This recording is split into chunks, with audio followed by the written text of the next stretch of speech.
بەداخەوە منەڵێم لەبەرەوەی ئێستا بینین ڕۆژانە ڕۆژنامە نووسان و چالاکوانان و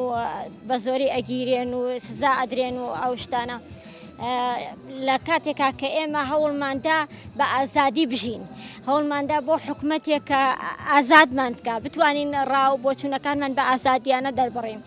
من ئیدانەی هەموو ئەو کاراناکەم هەر کەسێک ئیدانەوە کارێکی نامرۆڤانەیە. هیوادارم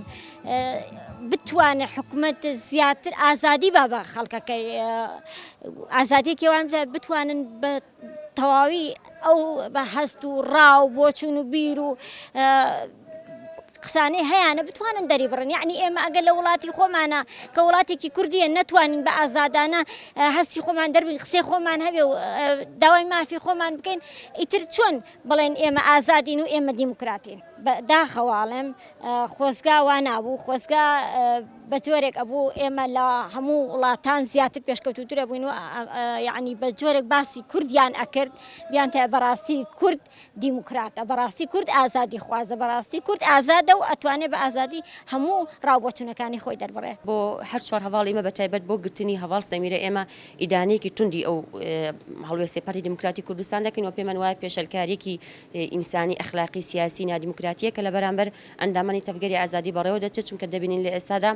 پارتی دیموکراتی کوردستان لە بەرامبەر هەر دەنگێکی ئازاد، لە بەرامبەر هەر قەڵەمێکی ئازاد کە بیەوێ لەسەر ڕۆژی باشووری کوردستان و ئەو بارودۆخەی کۆمەڵگەی باشووری کوردستان و ئەو هەنگاوانی کە پارتی دیموکراتی کوردستان وەکو پشتیوانیەک بۆ بەرەی داگیرکاری بۆ باشووری کوردستان هەڵی گرتووە دەنگی ناڕزایی دەبڕن ڕۆژانە ڕۆبەڕۆی گرتن و ئاستەنگی و گوشاری زۆر زەحمەت دەبنەوە، بەڵام لە ناویدا ئەندامانی تەفگەری ئازادی وەکو ئامانجی یەکەم ئەبینێت و ڕۆژانە ئەندامانی ئێمە دەگیرێت و بەتایبەت بۆ هەواڵ سەمیرە کە پێمان وایە هەواڵ سەمیرە ژنێکی چالاک و ژنێکی وشار و ژنێکی تێکۆشەر و ژنێکی ڕەنجدەر لە هەولێر دەنگی ناڕزایەکانی خۆی دەرەبڕێ لە بەرامبەر تەواوی ئەو داگیرکاریانی هەیە و ئەو وشارانی کە لەلایەن سیستەمی دەسەڵاتیشەوە بەڕێوە دەچێت و بێگومان ئێمە وەک تەفگەری ئازادی وەک هەمیشە لە بەرامبەر گرتنی ئەندامانی خۆمانە بێ هەڵوێز نەبووین، بێدەنگ نەبووین و کار و خەباتی جیاوازمان گرتوتە دەست بۆ ئازادکردنی هەواڵانی ئێمە، چونکە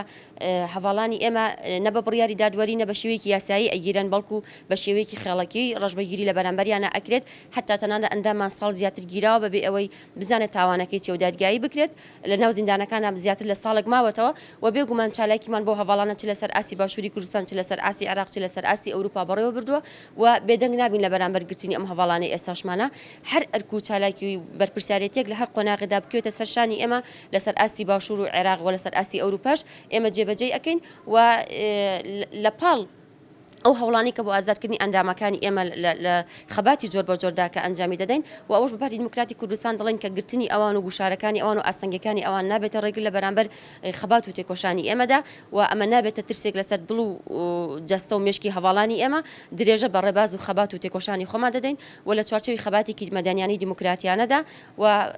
وەک بانگەوازیکیش بۆ تەواوی هێزە سیاسیەکان و ڕێکخراوەکانی کۆمەڵگەی مەدەنی و بەتابە ڕێکخراوەکانی ژنان کە بێدەنگ نەبن لە بەرامبەر ئەو ڕەشبەگیرێکی ئێستا لەسەر ئەندامانی تەفگەری ئازادی بەڕێوە دەچێت. لەو چوارچێوەیەدا پەیاممان هەیە بۆیان کە بتوانن بەرەیەکی هاوبەشی بەهێز دروست بکەین و دەنگی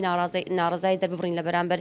ئەو گوشارانی کە پارتی دیموکراتی کوردستان دروستیەکە ئەگەر نا تەفگەری ئازادیش بە تەنیا بمێنێتەوە ئەوەی بکەوێتە سەرشانی لە چوارچێوەی خەباتێکی مەتەنیانی دیموکراتیانە بۆ ئازادکردنی هەواڵەکان و ئەندامەکانی جێبەجێ دەکات.